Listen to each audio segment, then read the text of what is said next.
Buenos días, hermanos. Qué bueno es poder verles en esta última sesión de nuestra escuela dominical El Cristiano y la Muerte. Y ha llegado esa sesión tan esperada. La respuesta a muchas de las preguntas que ustedes hicieron a lo largo de estas semanas. Entonces, vamos a tener un tiempo respondiendo 12 preguntas que he seleccionado, que ustedes postularon en el formulario. Y para ello necesitamos la guía del Espíritu Santo, que Él nos ayude a comprender estas verdades con madurez y con iluminación en su palabra. Acompáñenme por favor en una oración. Padre Todopoderoso, Dios creador de los cielos y de la tierra, Dios de vida, Dios que nos llama a seguirte, a conocerte, te agradecemos porque aún las preguntas más complejas que podemos realizarnos en esta vida, tú las resuelves, están en tu mente, están en tu conocimiento y también, Señor, te has placido en revelar estas respuestas para que nosotros podamos conocer la esperanza que tenemos en nuestro Señor Jesucristo. Por eso te pedimos, Señor, que a lo largo de este tiempo que nos regalas en esta escuela dominical, nos concedas en tu gracia poder comprender las respuestas a estos interrogantes tan comunes que podemos hacernos como creyentes al leer tu palabra. Concédenos iluminación, entendimiento, madurez, entendiendo que la iluminación en nuestra vida cristiana es progresiva y tú, Señor, vas sembrando y permitiendo el crecimiento en este conocimiento. Ayúdanos a que hoy podamos no solo ver respuestas en tu palabra, sino también a ser animados a seguirla estudiando y seguir perseverando en la esperanza que nos das en tus palabras. Te lo pedimos en Cristo Jesús. Amén. Bien, hermanos. Como lo hemos visto en nuestras primeras sesiones, hablar de la muerte es algo que es inevitable en medio de la vida cristiana y en medio de la vida en general. Para el cristiano no es un tema de especulación, ni tampoco es un tema de temor. Es una verdad que ha sido revelada en las Escrituras y en donde nosotros encontramos una esperanza segura. La Biblia no nos deja en incertidumbre frente a cómo llevar el duelo, cómo aconsejar a alguien en luto, qué expectativas debemos tener después de nuestra muerte física en este mundo. Así que a continuación veremos cómo la Biblia responde a estas preguntas sobre la muerte que ustedes realizaron en el formulario. Y para comenzar tenemos la pregunta más frecuente. ¿Qué pasa con los bebés cuando mueren? ¿Se habían hecho esa pregunta antes? Todos dicen sí, sí, claro. Yo vi en el formulario que muchos la preguntaron. Bueno, esta es una pregunta que es muy sensible y teológica.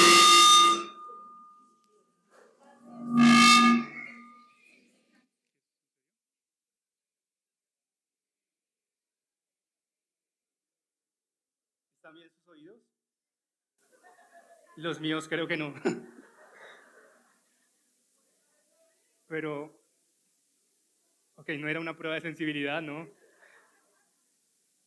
Vale, gracias por comprender. Ya me dicen que está todo corregido. Ok, entonces hablando de la sensibilidad y viendo esta ilustración tan exacta, es una pregunta que es teológicamente compleja, porque nos obliga a mantener juntas muchas verdades doctrinales que tenemos como creyentes. La afirmación que podemos sostener con fidelidad es esta: los bebés mueren, si los bebés mueren, sí son salvos. Lo son únicamente por la obra de Cristo aplicada soberanamente por Dios, aún sin una respuesta consciente de fe o de creer en Jesucristo. En primer lugar, la Biblia enseña claramente que la solidaridad de toda la humanidad está con Adán. Es decir, Adán pecó y por cuanto un hombre pecó y la muerte entró por un hombre, la muerte pasó a todos los hombres. Todos nosotros nacemos con una naturaleza pecaminosa. Es decir, que un bebé no está en un estado de inocencia, ¿no? Aunque no pueda manifestar su pecado, se está desarrollando y aflorará en el momento que el Señor permite. Pablo afirma en Romanos 5:12, por un hombre entró el pecado en el mundo y la muerte pasó a todos los hombres. Y por supuesto esto incluye a los bebés. El hecho mismo de que mueran es una de las razones por las cuales vemos que ese pecado original afectó incluso a los bebés. Sin embargo, el mismo pasaje en el versículo 14 hace una distinción importante cuando señala que hubo quienes no pecaron a la manera de la transgresión de Adán. ¿Esto qué nos dice? Que aunque todos están sufriendo los efectos de la condición caída, no todos han ejercido esa rebelión consciente, no se ha manifestado. Esto abre una categoría teológica en donde todos tienen una participación en la caída con responsabilidad moral delante de Dios, inclusive los bebés, pero que no incluye necesariamente una transgresión deliberada o un pecado deliberado, porque el bebé en este momento no tiene como esa conciencia de qué es pecado, qué es el Evangelio, Jesús. Esta distinción también se ve reflejada en otros textos, como por ejemplo Deuteronomio 1:39, que describe a los niños como aquellos que no tienen conocimiento del bien ni del mal. Y esto no es para tratar de negar su naturaleza pecaminosa, no, sino para afirmar que carecen de un conocimiento moral pleno. De forma similar, en Jonás 4:11, Dios había extendido misericordia a quienes. A hombres que no tenían conocimiento de Él. Dice el texto, Dios está expresando allí compasión por una población que no sabe distinguir entre su derecha y su izquierda. Pasa lo mismo con los bebés, ¿verdad? Aunque el contexto es colectivo, ese principio revela que Dios aplica misericordia y tiene misericordia de quien Él quiere. En segundo lugar, encontramos que hay indicios narrativos de esperanza acerca del destino eterno de los bebés. Cuando el hijo de David muere, David, el rey, declara en 2 de Samuel 12:33, dice, yo voy a él, mas él no volverá a mí. David tenía una esperanza en Dios. ¿Y esa esperanza cuál era? De consuelo, que al tener esa muerte física iba a estar siendo consolado delante de Dios. Entonces, si él dice a la vez que va a ir a su hijo que falleció, estaba afirmando que en su fe, en su credo, considera que los niños están directamente, ese niño estaba directamente con Dios. Ahora bien, esto no es un argumento sistemático, pero sí es un testimonio inspirado que apunta hacia la esperanza. Ahora, miremos en tercer lugar las palabras de Jesús. Jesús habló unas palabras que debemos tomar con seriedad. Él dijo, dejen a los niños venir a mí, porque de los tales es el reino de los cielos. Y exegéticamente el énfasis de ese pasaje incluye un ejemplo del carácter del reino que deben tener los discípulos de Cristo, humildad, dependencia como los niños. Pero Jesús no solo está hablando de una categoría abstracta, está recibiendo niños reales que puso en medio, bendiciéndolos y afirmando que el reino les pertenece. El texto no prueba automáticamente una doctrina completa sobre su destino eterno, pero tampoco permite que lo reduzcamos a una simple metáfora. Ahora bien, es crucial evitar dos errores. El primero sería afirmar que los bebés son salvos porque son inocentes, porque no tienen pecado. No, eso sería un grave error. Sí son inocentes, moralmente responsables, llevan la condición caída del hombre, y si creyéramos que los niños van al cielo porque son inocentes, estaríamos contradiciendo Romanos 5 y la doctrina del pecado original. Pero el segundo error también a evitar es negar cualquier esperanza por falta de un texto explícito. Aunque no hay un texto en la Biblia que diga los bebés van a ir al cielo y digan amén, no hay un texto que esté así. Esto no involucra que ignoremos todas las demás pistas que nos da la Escritura acerca del destino eterno de ellos. Entonces la solución bíblica va más allá. Si los bebés son salvos, lo son por Cristo, porque no hay otro nombre bajo el cielo en que podamos ser salvos, sino en el nombre de nuestro Señor Jesucristo, ¿verdad? Como está en Hechos 4:12. La diferencia es que Dios puede aplicar la salvación que ha otorgado por medio de Jesucristo sin necesidad de que los niños sean conscientes, por medio de un acto soberano de regeneración. Esto no debilita nuestra centralidad en la fe no lo debilita, simplemente reconoce que Dios no está limitado a los medios cuando las capacidades humanas no están presentes, como sucede con estos niños. Entonces, cuando una familia enfrenta la muerte de un bebé, la respuesta cristiana no debería ser de especulación sobre su destino eterno. Tampoco debería ser un silencio frío para evadir el tema, sino más bien de esperanza en la misericordia de un Dios soberano que puede aplicar la salvación que ha ofrecido en Cristo a estos bebés. Podemos decir con confianza que Dios no se equivoca, que dio a su Hijo por pecadores y que lo que Él hace es perfectamente recto. Y en esa verdad el corazón puede encontrar consuelo de que el Señor está teniendo misericordia aún de estos bebés. Ahora pasemos a la segunda pregunta. ¿La muerte es una persona o un ser espiritual? Mucho se ha visto en medio de los medios que la muerte aparece como un personaje que tiene una especie de hoz, o bueno, no sé cómo se llama exactamente, y que persigue a los hombres, y cuando les llega a los hombres la hora, entonces aparece de tal ser. No, estas son cosas culturales, pero no bíblicas. La Biblia habla de la muerte con un lenguaje fuerte y en ocasiones es vívido. Pero debemos afirmar con claridad que la muerte no es un ser personal, ni tampoco un espíritu independiente. Es la consecuencia judicial del pecado. Y la Escritura a veces personifica para comunicar el poder y la derrota final de la muerte. Pero asimismo vemos cómo se personifica la sabiduría en Proverbios, ¿verdad? Y no quiere decir que la sabiduría sea una persona y entonces hay que perseguir a cierto ser para alcanzarlo, no. Simplemente se llama una figura retórica, personificación. En primer lugar, la muerte es definida teológicamente como la paga del pecado, en Romanos 6:23. Y esa afirmación es clave. La muerte no aparece como un ser, como un agente autónomo, sino como una consecuencia del pecado. En segundo lugar, vemos que la Biblia emplea este lenguaje de personificación, porque Pablo la llama el último enemigo y uno puede llegar a pensar que es como una persona, pero no, es un elemento retórico. O ¿dónde está, oh muerte, tu victoria? Y uno se imagina como alguien que está obteniendo un trofeo, una victoria, entonces se imagina una persona, pero no.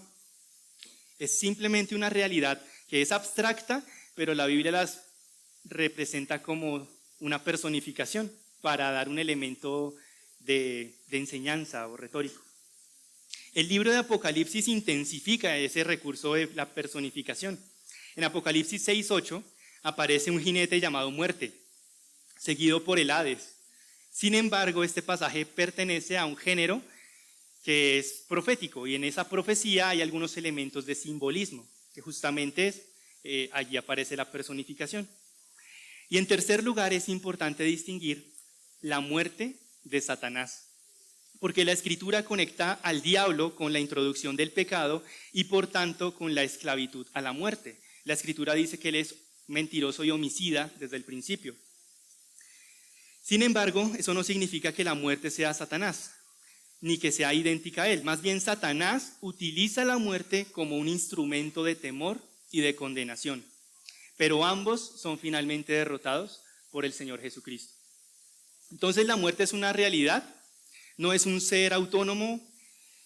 No debemos temer a la muerte como si se tratara de una persona que nos persigue o que nos acecha, como le puede suceder a los niños cuando están en la oscuridad y sienten que hay presencia de algo por allí, algo sombrío. No, es un enemigo derrotado. Cristo lo derrotó porque Él resucitó, ¿verdad? Entonces debemos tener esa confianza en el Señor Jesucristo para no estar esclavizados al temor, a la muerte, y no enfrentar este concepto con superstición o temor, sino más bien estar firmes en la esperanza que tenemos en la resurrección de Cristo. Esa fue una buena pregunta. Esta también. ¿Tenemos una hora fija para morir? Esto es una pregunta interesante. ¿Dios ha fijado exactamente el día y la hora en que nosotros morimos? Bueno, la enseñanza bíblica es clara y consistente. La duración de la vida humana, incluyendo el momento de la muerte, está bajo la soberanía de Dios. A Dios no se le escapa nada. Esto no significa un fatalismo impersonal, sino más bien un acto de providencia de Dios cuidando de cada uno de sus hijos. El creyente afirma que su vida no está gobernada por el azar. No es que es simple suerte de que yo nos doy un paso en la calle y preciso se subió un vehículo y morí. No, no se trata de la suerte que pueda llegar a tener una persona, no. Confiamos en la soberanía, el propósito sabio y bueno de Dios. En primer lugar, la Escritura nos habla de la muerte como un evento que está establecido por Dios. Hebreos declara que para los hombres está establecido que mueran una sola vez y después de esto el juicio. Hebreos 9:27. ¿Quién establece entonces la muerte? Dios mismo. Y el juicio también lo establece Él. Ese verbo establecido apunta a una determinación divina, no a una simple probabilidad o azar. La muerte no es un accidente cósmico, tampoco es ningún tipo de azar. Es una realidad que está fijada dentro del plan soberano de Dios. También la Biblia enseña que Dios conoce y determina los días del hombre. Esto lo vemos en Salmos 139:16, que dice: en tu libro estaban escritos todos los días que me fueron dados, cuando no existía ni uno solo de ellos. Qué hermoso es el Señor, ¿no? Nos diseña, nos forma, nos permite nacer y Él también tiene un plan para cada uno de nosotros. Lo mismo que afirma Job 14:5, que dice: están determinados esos días del hombre, refiriéndose a los días del hombre, están determinados, que Dios ha fijado sus límites. Así que la vida humana tiene un marco definido por Dios mismo. Sin embargo, es importante entender correctamente esta verdad. La soberanía divina no elimina la responsabilidad humana, ni convierte la vida en un destino rígido sin medios, como diciendo: no, yo creo que Dios me tiene para cierto ministerio y voy a durar tanto tiempo, entonces vamos a ser temerarios y vamos a lanzarnos a la calle cruzando la autopista norte sin pasar por el semáforo porque voy a evangelizar a alguien o cosas de ese estilo. No vamos a tomar actos precipitados para acelerar la muerte, porque esos actos pecaminosos precisamente terminarían trayendo consecuencias. Entonces, si bien Dios es soberano, Dios conoce el inicio y el fin de nuestra vida, nosotros también somos responsables de lo que hacemos con nuestra vida, nuestro cuerpo y las decisiones que tomamos. La Escritura muestra que la vida puede ser acortada bajo esa responsabilidad humana en términos relativos al pecado o a la necedad, como está en Proverbios 10:27 o Salmos 55:23. No es una contradicción al decreto divino, sino es parte de los medios por los cuales Dios ejecuta su justicia. En otras palabras, lo que desde nuestra perspectiva parece algo que está en nuestro control, desde la perspectiva de Dios, forma parte de su gobierno soberano. Entonces, la vida y la muerte sí es nuestra responsabilidad, preservar el cuerpo, preservar la vida, pero al final no escapa de ese designio soberano de Dios. Entonces, afirmar que hay una hora fijada para morir no debe entenderse como algo frío, como ya está determinado de que voy a morir y ya, no. Más bien una expresión de confianza de que pase lo que pase con nuestras vidas, pase lo que pase, como sea la muerte que tengamos, si es enfermedad natural, si es un accidente repentino, nada escapa de la soberanía del Señor. Esa verdad no está diseñada para generar ansiedad, sino descanso. Tener esa hora de la muerte determinada nos permite descansar en la soberanía del Señor. Nos ayuda a no vivir tratando de controlar lo incontrolable o lo inevitable, ni temiendo constantemente a la muerte. Es más bien vivir sabiendo que nuestros días están en sus manos.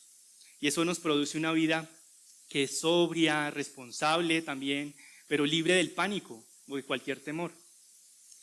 Al final, nosotros como creyentes caminamos fielmente, confiando en que cuando llegue ese momento no será un error, sino que será el cumplimiento perfecto en donde Dios nos estará llamando a estar por siempre en su presencia. Pasemos a la siguiente pregunta. ¿Es el infierno un lugar real?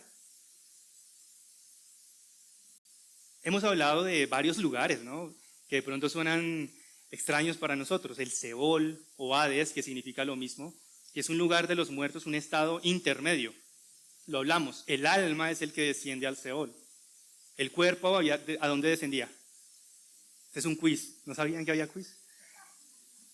¿A dónde desciende el cuerpo? A la sepultura, a la tierra. Y el alma de los no creyentes desciende ¿a dónde? A ese Seol o Hades, donde van a tener un tormento en su alma. Pero ese no es el fin. El final para la condenación eterna es el infierno. El infierno es el lago de fuego que arde con fuego y azufre. Fue descrito por el Señor Jesucristo. La persona que más habló acerca del infierno en toda la Biblia fue Él. Y este lugar ya está inaugurado. Nadie ha estado todavía en el infierno. Entonces todas las personas que a veces salen en videos de YouTube diciendo que visitaron el infierno y toda esta divina comida de Dante, que hay 7 círculos del infierno y cosas de ese estilo, pues termina siendo especulación, porque como si el infierno no ha sido habitado todavía por nadie. Está reservado para ser lanzado primero el anticristo, que aún no se ha manifestado, el falso profeta, que va a hacerle publicidad al anticristo y va a hacer adorarlo a él en medio de las naciones, del mundo entero. Entonces, cuando ocurran estos eventos, que la iglesia no los va a experimentar, pero ocurrirán más adelante en el curso de la historia, se abrirá ese lago de fuego y serán lanzados el anticristo y el falso profeta. Luego, Satanás será atado por 1000 años.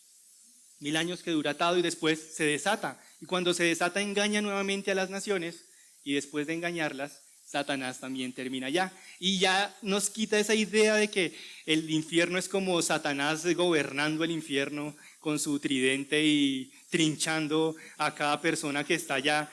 No, nos quita esa idea porque Satanás no va a ser ningún rey, no va a tener ningún gobierno allá, va a ser simplemente juzgado eternamente, como una criatura que se rebeló a Dios. Y todos los que siguieron a Satanás, todos los que nacemos bajo el pecado, vivimos en pecado, practicamos el pecado y no nos arrepentimos ni reconocemos a Cristo, pues esos serán los que estén con Satanás, porque eligieron seguirlo a él. Entonces el infierno sí es un lugar real. El infierno es una realidad objetiva, un lugar de castigo consciente, justo y eterno para quienes mueren fuera de Cristo. Y es un sufrimiento que no va a ser solo en alma, sino también en cuerpo. Porque recuerden, el Seol o Hades trae sufrimiento al alma de los incrédulos. Pero después de esto vendrá lo que dice Apocalipsis: el mar y el Seol entregarán sus muertos, es decir, todos los que estaban en ese estado de condenación en su alma.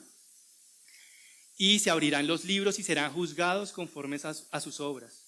Y habrá una resurrección corporal de ellos. Tendrán un cuerpo eterno. No van a poder morir, van a querer morir y no van a poder morir. Van a enfrentar una condenación eterna. En un lugar que dice hay gran oscuridad y también fuego.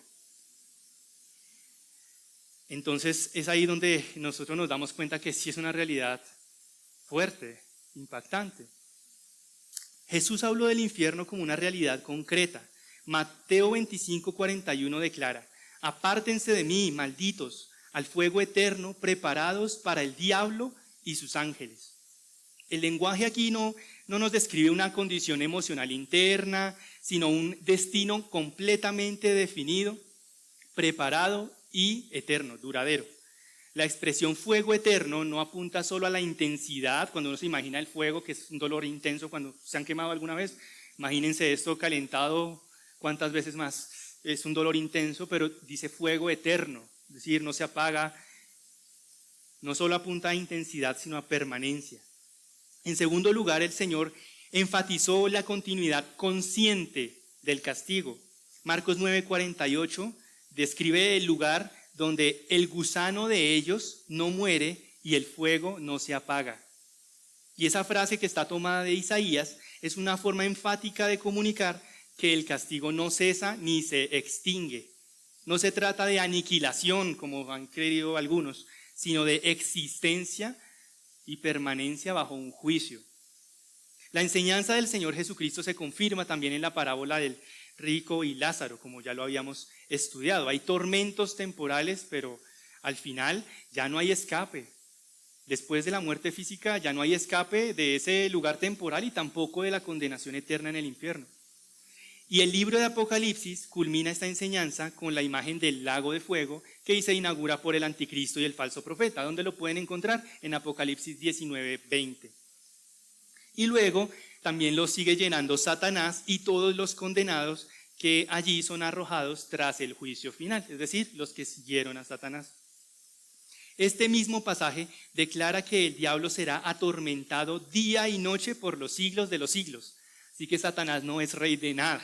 Puede estar gobernando en este mundo temporalmente, pero al final terminará como un condenado más. Es importante notar que aunque esas descripciones son impactantes, fuego, gusano, lago, eternidad, el hecho de que se utilicen esas imágenes no disminuye la realidad que están comunicando. Más bien esas imágenes apuntan a la realidad que es, algo que el ser humano no puede describir completamente, pero que en la forma en que fue inspirado, pues fue con estas imágenes. Negar la realidad del infierno tiene consecuencias teológicas graves. ¿Conocen a Kirk Cameron? Del ministerio Living Waters, Aguas Vivientes. Hermanos muy queridos que salen a evangelizar, que tienen programas y podcasts de cómo evangelizan, etc. Este hombre había sido considerado un creyente verdadero. Niega este aspecto fundamental. Habló de que el alma se aniquila y que no van al infierno.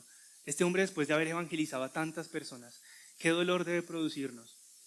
Hombres que han sido instruidos, han pasado por enseñanza bíblica, que están en unas iglesias locales, rinden cuentas, pero aún así pasan estas cosas. Esto nos lleva a ser sobrios y entender lo que está escrito. Nosotros no lo podemos simbolizar, alegorizar, antes bien afirmar. Es lo que Dios inspiró. La doctrina del infierno nos muestra que Cristo no murió en la cruz para salvarnos de una metáfora, sino para salvarnos de una realidad, de un juicio que es real y eterno.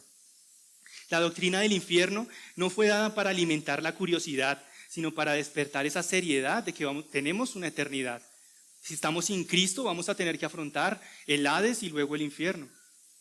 Es una verdad dura, pero es necesaria, y nos recuerda que el pecado tiene consecuencias eternas. Y por eso para los creyentes la doctrina del infierno nos produce una profunda gratitud a nuestro Señor Jesucristo, porque sin merecerlo, Él llevó todo el castigo de Dios que nosotros merecíamos para que nosotros no tengamos que sufrir ese castigo eterno. Continuemos. Quinta pregunta. ¿Por qué morir en Cristo es ganancia?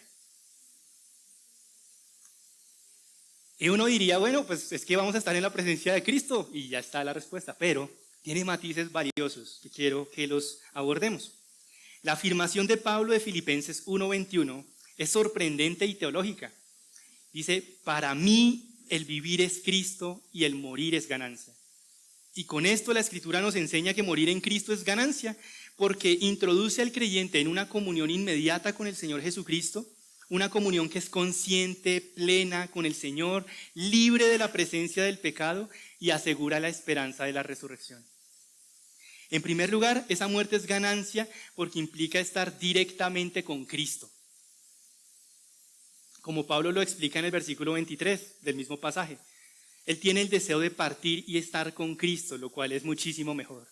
Pues claro, uno aquí estando en este mundo, afrontando tantas dificultades, pues estar con Cristo es muchísimo mejor. Pero también confiamos que el Señor nos tiene aquí con una misión, por un propósito, ¿no? En segundo lugar, la muerte es ganancia porque termina definitivamente la lucha contra el pecado. ¿Cuál es la evidencia de un verdadero creyente? Una de las evidencias. Lucha con el pecado, y es una lucha que está ahí, porque hay un pecado remanente. Aunque Dios obra regeneración en el corazón humano, hay pecado aún, pecado remanente. ¿Y qué hace el cristiano todos los días? Lucha con el pecado.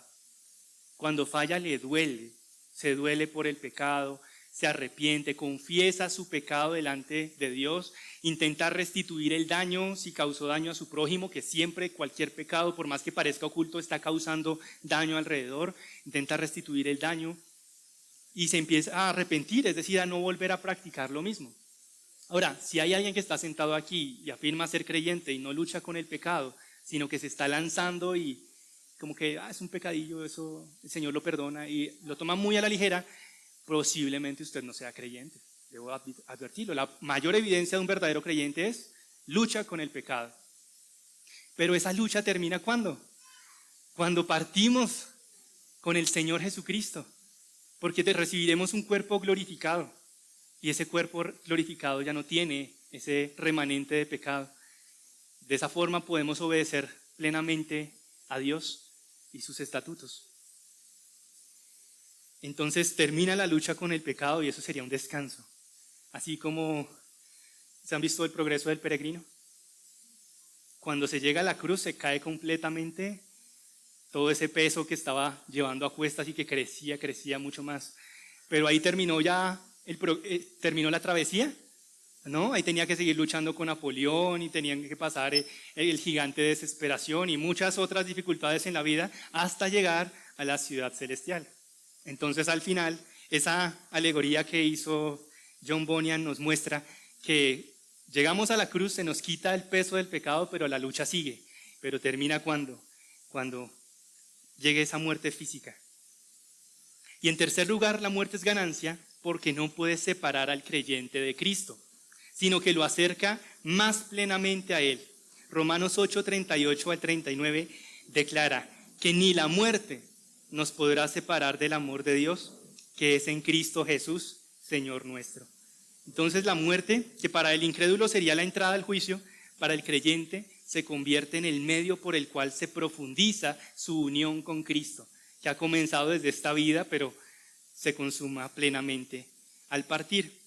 Entonces, la muerte es ganancia. Estamos con Cristo, somos libres de esa lucha ya con el pecado, cuerpos glorificados, descanso, paz eterna. Estar con Jesús es muchísimo mejor. Entonces, nosotros como creyentes no glorificamos la muerte, no tampoco vamos a estar pensando, Señor, me quiero morir ya. No, tenemos todavía en el plan soberano del Señor, tenemos un propósito en este mundo. Pero si llegamos a morir, qué valioso sería poder tener esa ganancia de estar con Cristo para siempre. Entonces vivimos fielmente en este mundo con la certeza de que viene algo mucho mejor y es estar con Cristo. Y eso es incomparablemente mejor. Otra pregunta, muy común en caso de perder a un ser querido.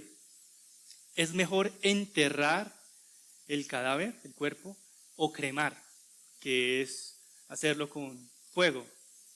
¿Qué es mejor? Esta es una decisión, uno, de conciencia de cada uno, y dos, es un área gris dentro de las Escrituras. Ahora, voy a elaborar unos principios y les muestro qué podría ser mejor. La Biblia no establece un mandamiento explícito que obligue a una sola práctica funeraria.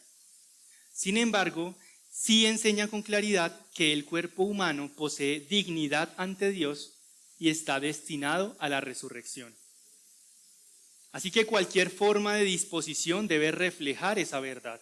No es simplemente deshacerse de la basura que quedó, porque no es así, es recordar que allí en ese cuerpo hubo un alma, hubo una vida, y una vida valiosa delante de Dios y delante de muchas personas. Entonces, la Escritura afirma que el cuerpo no es irrelevante ni desechable, sino parte integral de la creación de Dios y objeto de redención, porque Él al final va a redimir ese cuerpo y lo va a glorificar. Pablo enseña que el cuerpo se siembra en corrupción y resucitará en incorrupción. Esa imagen agrícola es importante, el cuerpo es sembrado, no descartado. Asimismo, Daniel, el profeta, en el Antiguo Testamento, declara que muchos de los que duermen en el polvo de la tierra serán despertados. Daniel 12:2. También afirma la doctrina de la resurrección. Entonces el cuerpo es algo honroso. En segundo lugar, la Biblia muestra un patrón predominante de entierro. Era la práctica habitual en estos tiempos. No tenían hornos funerarios para la cremación o incluso otros métodos como unos lugares donde pueden reducir el cuerpo, llevarlo al polvo por medio de agua. Es una nueva tecnología que se implementó en Europa recientemente y pues es costosa, no ha llegado a Colombia, pero igual también es como hidromación, algo así se llama. El caso es, en estos tiempos del Antiguo Testamento, pues mayoritariamente se utilizaba el entierro, era el método más común. Abraham enterró a Sara en la cueva de Macpela, Jacob y José recibieron sepultura cuidadosa, el mismo Señor Jesucristo fue sepultado.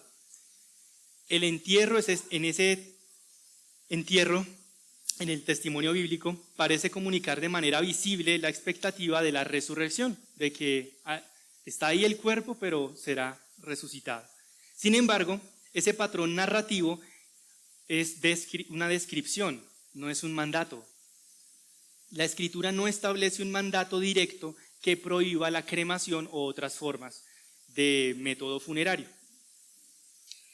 En tercer lugar, debemos considerar el poder de Dios, lo que mencionaba en la escuela. ¿Qué pasa de alguien que la mitad del cuerpo se lo comió el tiburón y la otra mitad cayó al mar?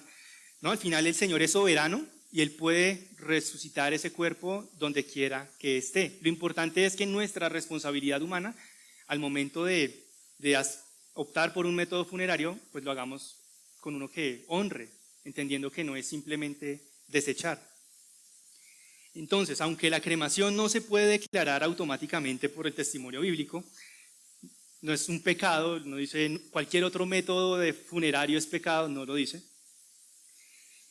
Sí debemos evaluarlo cuidadosamente en términos de significado teológico y testimonio.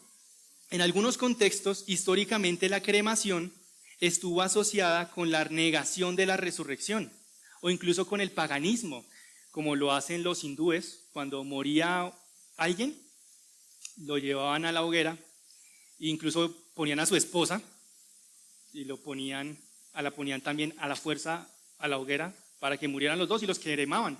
Entonces, la cremación va a depender también del contexto cultural, ¿no? Porque si nosotros queremos afirmar el evangelio en medio de una sociedad y en esa cultura, por ejemplo en India, la cremación está asociada a la reencarnación y a mandatos de los libros de los Vedas, pues no practicaríamos tal cosa. Pero en nuestro contexto colombiano, pues la cremación sí es un método válido. Ahora bien, en última instancia el principio rector es este: el cuerpo debe ser tratado con respeto, como creación de Dios y como aquello que será resucitado. La práctica elegida debe reflejar explícita o implícitamente esa esperanza cristiana en la resurrección. Y algo que quisiera mencionar aquí es que es muy valioso que, bueno, independientemente del método funerario que se elija, qué valioso es poder tener un memorial.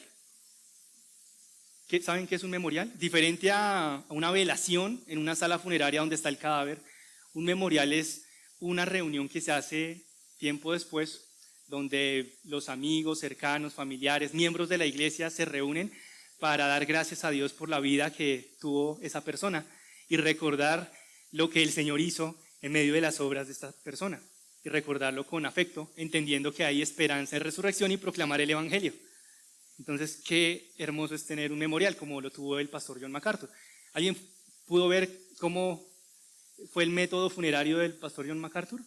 Nadie lo vio. Nadie sabe cómo fue el entierro. Bueno, de pronto, ¿vieron alguna transmisión? Ok. Pero el memorial fue días después. ¿Y qué pasó? Bueno, casi mes después.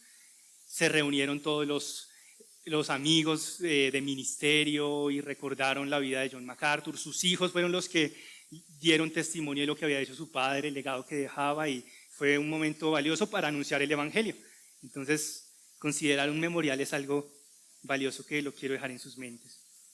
Séptima pregunta. ¿Cómo podemos? Perdón, no, casi digo una pregunta que no es. ¿Cómo podemos comunicarnos con los muertos? No es la pregunta. Es, ¿podemos comunicarnos con los muertos? Y la respuesta es no, no es posible. No es posible ni permitido que los creyentes se comuniquen con los muertos. Los teólogos también fallan, ¿no? Esta prohibición no es meramente cultural o ceremonial, sino es una prohibición teológica. No podemos comunicarnos con los muertos y hay una advertencia clara en Deuteronomio 18 del 10 al 12. Se condena a quienes consultan a los muertos. Los pone al mismo lugar de los hechiceros o los agoreros, o sea, los que practican brujería o adivinación. Los califica como abominación intentar comunicarse con un muerto. Entonces, este no es un consejo solo de prudencia, sino es un mandato categórico de Dios. De manera similar, Isaías reprendió al pueblo de Israel por buscar dirección espiritual en los muertos. Entonces estaban en medio de la guerra, los perseguía una nación, los amenazaba con la destrucción y en lugar de refugiarse en Dios, iban y consultaban con los muertos. Acudir a los muertos es abandonar a Dios como fuente de verdad. En segundo lugar, la Biblia enseña que existe una separación real e irreversible entre los vivos y los muertos. ¿Cuál es el mejor ejemplo? La parábola del rico y Lázaro, y Abraham dice, hay una cima que está puesta entre ustedes y nosotros y no pueden pasar de allá para acá. Y si pudiera hablar con los muertos, este hombre, el rico, hubiera dicho, pues déjeme hablar con mis hermanos, yo voy y me les presento como un fantasma. No, estaba pidiendo que de pronto Moisés se levantara entre los muertos. Y no, Dios en su soberanía dijo no. Ya tienen la ley, ya tienen la palabra, la escritura, y esto sería suficiente. Al Moisés y a los profetas tienen, refiriéndose a las escrituras. Por más que alguien se levantara de los muertos, no lo transformaría.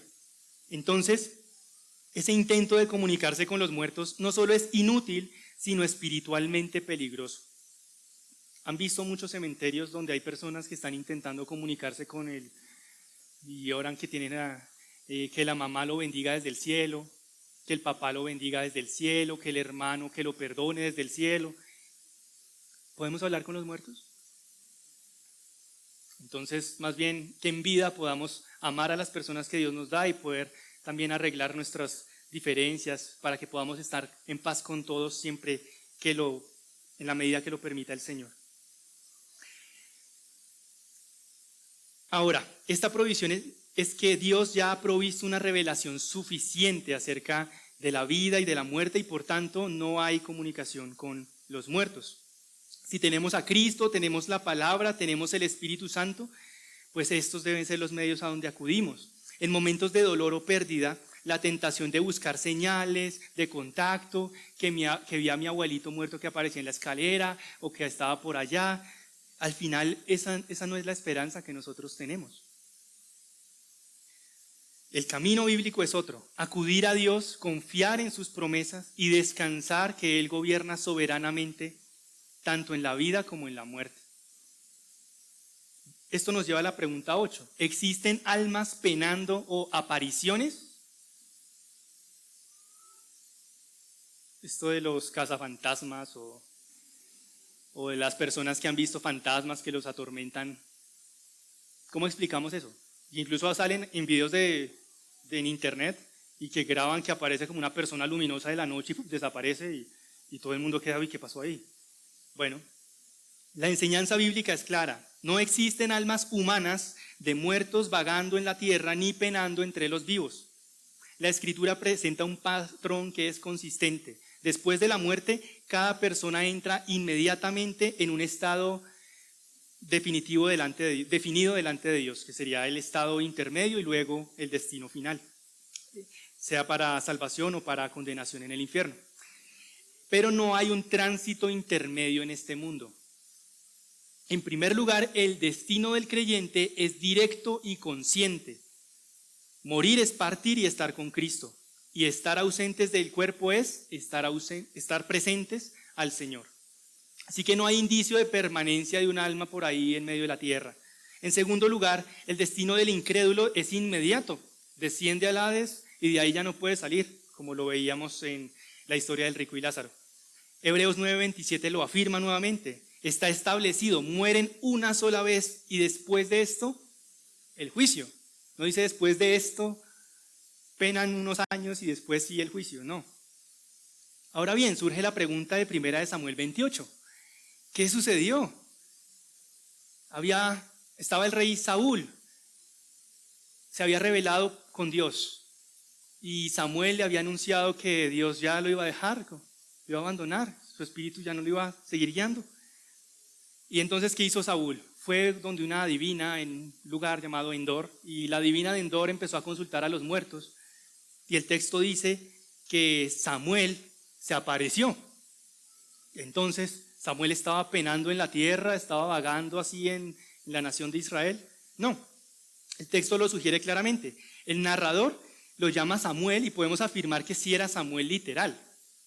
Primera de Samuel 28:15 dice allí que fue Samuel el que se apareció. Pero también que la medium o la divina se sorprendió y gritó. Es decir, no estaba bajo su control. O sea, ella creía que estaba invocando muertos, pero se asustó de que realmente se le apareció uno. Así que fue una lección providencial de Dios que era para Saúl y también para la divina. Y así Dios en su soberanía permitió que Samuel se apareciera allí a la adivina de Endor para darle el susto y también a Saúl para anunciarle el juicio que venía sobre él. Pero lo que es cierto es que la práctica está prohibida para cualquier ser humano intentar consultar a los muertos. Saúl había actuado en rebelión y Dios respondió con juicio. No era con guía o con, bueno, lo voy a bendecir, no, con juicio. Entonces la Biblia advierte sobre este engaño espiritual. Satanás siempre se disfraza como ángel de luz. Y muchas experiencias de apariciones pueden explicarse por engaño, sugestión o dolor emocional. Con ese deseo de ver cosas y de pronto se movió algo y dice, ahí estuvo. Sugestión, engaño. Pero no por almas humanas presentes en la tierra. El creyente no debe temer ni buscar contacto con los muertos. La Escritura nos muestra, los muertos están con Cristo o están en el Hades esperando el juicio final. En lugar de mirar hacia esas experiencias inciertas, como cristianos debemos descansar en esa verdad revelada y en la victoria que tuvo Cristo sobre la muerte. Entonces, ustedes ya saben esta respuesta. ¿Se debe orar por los muertos?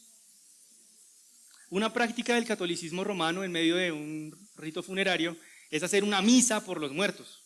¿Por qué? Porque si le pagan una misa, entonces tiene menos años en el purgatorio, cosa que tampoco existe, lo vamos a ver en un momento. Y empiezan a rezar, no sé si 20 o 40 veces, dale Señor el descanso eterno y brille para él la luz perpetua. Y creen que por esa palabrería van a ser oídos. Jesucristo mismo reprendió estas cosas, dijo, son los gentiles los que creen que por su palabrería van a ser escuchados por Dios. No debemos orar por los muertos. Al final, nuestras oraciones no cambian la voluntad divina. Después de que muere físicamente una persona, su destino eterno ya está determinado. Si ha creído en Jesucristo, tiene abogado delante del Padre, pero si no está en Cristo, tiene condenación. Entonces, por más que hagamos oraciones, no vamos a cambiar en nada el destino de los muertos. Los mormones también hacen ritos aquí cruzando la 127 en ese templo. Y así muchas tradiciones intentan contactar a los muertos, orar por ellos para que no penen ni vaguen por el mundo, o bueno, esas ideas que se inventan. Pero al final es una abominación. La oportunidad de cambio está en la vida, no después de la muerte. La salvación que recibimos es en esta vida. Por eso Pablo declaró en 2 Corintios 6:2, he aquí ahora el tiempo aceptable, he aquí ahora el día de salvación. Es mientras tenemos vida, cada día que tenemos, que se nos anuncia la palabra, que nos exponemos a ella, tenemos una oportunidad de salvación. Entonces, el creyente no ora por los muertos, pero sí ora intensamente por los vivos. Y hay bastantes vivos por los cuales sí orar.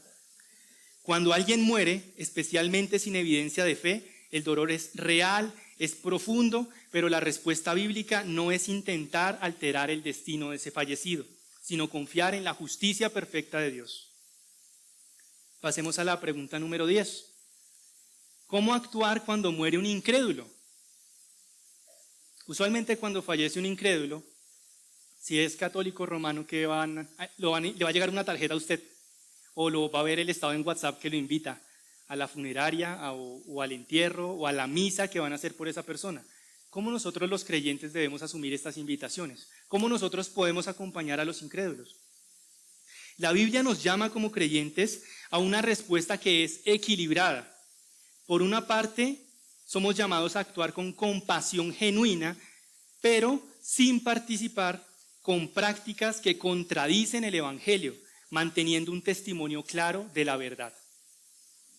Lo primero que vemos es que el creyente debe mostrar un amor y una empatía reales. Pablo nos exhorta, gozaos con los que se gozan y llorad con los que lloran. Y en el contexto no es únicamente para los creyentes, sino en general para los que sufren. Mayormente a los creyentes, a los de la familia de la fe, pero eso no quiere decir que si falleció un familiar que era incrédulo y la familia todos son incrédulos, yo no voy a llorar con ellos. No, debemos llorar con los que lloran. Así que esto nos muestra que el duelo no es falta de fe, sino esa respuesta humana apropiada ante la realidad de la muerte. Lo segundo que debemos ver es que el creyente no debe participar en prácticas que son contrarias a la enseñanza bíblica. ¿Qué hacen en estas funerarias? Rezan el rosario, empiezan a decir estos rezos de brille para él la luz perpetua y empiezan a hacer otras cosas, simbología, con velas, bueno, con las imágenes de un Cristo dorado o estatuas, la velita a la Virgencita, etc. Al final, nosotros no podemos ser partícipes de estas cosas. Efesios 5:11 dice, no participéis en las obras infructuosas de las tinieblas, sino más bien reprendedlas. Esto incluye esos rituales que implican ideas antibíblicas, oraciones por el alma, rezar el rosario, méritos transferibles o mediaciones distintas a las de Cristo. Participar en estos actos no es algo neutral, comunica una afirmación doctrinal que es contraria al Evangelio. Entonces, en lo práctico, si alguien que es católico romano me invita a la funeraria, yo puedo acompañar, sí, puedo hacer presencia, puedo estar dando una palabra de consuelo, llorando con él, dándole un abrazo y, como les afirmaba, la compañía, esa presencia es una muestra de amor. Ahora, comienza el rosario o comienzan a rezar cosas, ¿qué deberíamos hacer nosotros? No participar de eso y simplemente salirnos. Que si van a dar una misa en el catolicismo romano, donde por definición es la repetición del sacrificio de Cristo por los vivos y por los muertos, cuando parten la hostia, pues obviamente están negando el Evangelio. Con todas las cosas que dicen, Martín Lutero podría quedarse en una misa, Juan Calvino también. ¿Qué haría el Señor Jesucristo? El Evangelio está en juego. Vivimos para el Evangelio, para proclamarlo y para vivirlo en nuestras vidas. Entonces, apartar nuestra presencia de estas cosas es una respuesta apropiada. Primero, porque no hay un pecado en sí si usted se quedara sentado escuchando una misa si usted no participa. Usted dice, pues es una misa, este hombre está hablando, yo no voy a adorar a María, no voy a rezar el rosario, están haciendo algo que es absurdo. Hasta ahí no sería pecado, usted no está participando en su interior, no es pecado. Pero es sabio. Si hay personas que están observando, el cristiano vino a rezar el rosario, no van a decir que se guardó de sus palabras, no, vino el cristiano a rezar el rosario. El cristiano estuvo en la misa, eso quiere decir que él también está en el ecumenismo o cosas de ese estilo, no. Y simplemente también un principio de sabiduría. Y si yo me quedara en una misa, aunque no es pecado si no participo, pero me quedo ahí y no es sabio, pues al final eso me lleva también a pecar de otras formas, a lastimar la conciencia de hermanos débiles, por ejemplo. Entonces lo mejor es hablar con la verdad, con gracia, por supuesto, con amor, decir no participo de estas cosas, uno se sale, pasan ese ritual y después uno puede volver a entrar y habla con la persona, brindando consolación. Entonces es la forma en que nosotros lo abordamos. Es importante reconocer que la Biblia no prohíbe asistir a un funeral de un incrédulo, pero esa presencia más bien puede ser una expresión de amor y de apoyo. Entonces cuando muere el incrédulo, caminamos en una tensión que es santa, queremos amar, tener compasión, pero por otro lado no vamos a negociar el Evangelio y no vamos a dar testimonio en contra de la verdad. Pregunta 11. ¿Es pecado desear morir? ¿Pablo deseó morir? Bueno, otro profeta fue Elías. Elías en un momento de profunda angustia pidió morir y dijo, basta ya, oh Jehová, quítame la vida. Está en Primera de Reyes 19:4. Pero ese deseo no es presentado como un modelo a seguir, porque eso parte de una angustia muy grande en donde el profeta incluso muestra su debilidad humana, que estaba desconfiando del Señor. Así que la diferencia clave está en el corazón. Un deseo de morir puede ser correcto cuando expresa amor por Cristo, esperanza en estar en su presencia, pero se vuelve problemático cuando refleja un rechazo de la providencia de Dios, cuando no, son tantas aflicciones que ya me quiero morir. No está bien, es pecado. Veamos la última. ¿Existe el limbo o el purgatorio? Aquí todos dicen no, qué bueno. Al final, la Biblia es clara. Se ha establecido para los hombres que mueran una sola vez y después de esto el juicio. He reiterado tanto este pasaje, pero yo creo que es uno de los textos que más nos libra de cualquier doctrina extraña sobre la muerte. Por otra parte, la Escritura afirma que la obra de Cristo es completamente suficiente para salvación. Si Cristo pagó por mis pecados, pero después yo tengo que pasar por el purgatorio para pagar mis pecados, entonces, salvación por obras, no en la tierra, pero sí en el purgatorio, eso va en contra del Evangelio. En tercer lugar, la Biblia describe que ese estado del creyente es ir directamente a la presencia con Cristo y tener comunión con Él. Entonces, no hay un tercer estado. El estado intermedio es únicamente en el Sheol o en la presencia de Cristo, pero en ningún momento se habla del purgatorio ni el limbo. Son conceptos que el catolicismo romano se inventó desde el siglo XVII en adelante, en la época de la Contrarreforma. Así que ese concepto del limbo, como un lugar para aquellos que no tienen culpa personal como los niños, no es bíblico, no tiene base en las Escrituras. Y con esto completamos las preguntas. Quisiera concluir diciendo esto. La muerte está completamente bajo el gobierno de Dios y solo puede entenderse correctamente a la luz de Cristo. En medio de un mundo incrédulo van a haber muchas versiones sobre lo desconocido, pero Cristo, que conoce bien la muerte, Dios que la diseñó y que la muestra como un juicio para los hombres, pero también como una esperanza que tenemos para estar con Él, Él es quien tiene la verdad sobre ella. No es un caos, no es un misterio espiritual, no está abierto a especulación, es una realidad completamente definida que nos llama a nosotros como creyentes a confiar en Cristo y también a tener una urgencia por el Evangelio, para poder afirmar que hay vida y hay esperanza para aquellos que están en el Señor. Entonces, con todo lo que han aprendido, pues ahora es la hora de llevarlo a la práctica, ¿no?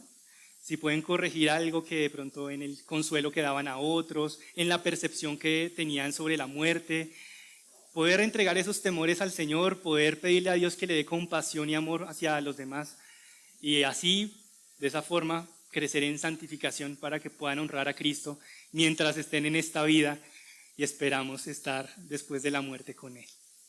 Oremos. Gracias te damos, Padre Celestial, porque tú nos regalaste este tiempo en la escuela dominical de El Cristiano y la Muerte. Gracias porque es tu palabra la que nos muestra la esperanza que tenemos en ti.